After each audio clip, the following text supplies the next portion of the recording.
Hello everyone, welcome to our channel Login It. In this video, I will guide you on how to log in Amazon employee account. So if you need help logging in Amazon employee account, this video is just for you. Follow the simple steps and you'll be able to do it.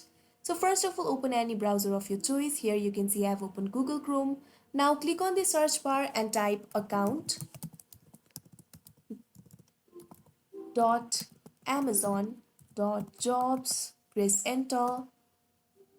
Now you can see here you're led to the official login page of Amazon employees. Here you can see you're led to the official login page of Amazon employee. Here you can log in with Amazon or log in with Google, or you can also provide your email address and log into your Amazon.jobs account. In order to log in with Amazon, simply click on login with Amazon, and if you want to log in with Google, simply click on login with Google. If you already have an account, simply provide the email address right over here. And if you do not have an account, you can create one by simply clicking on this option.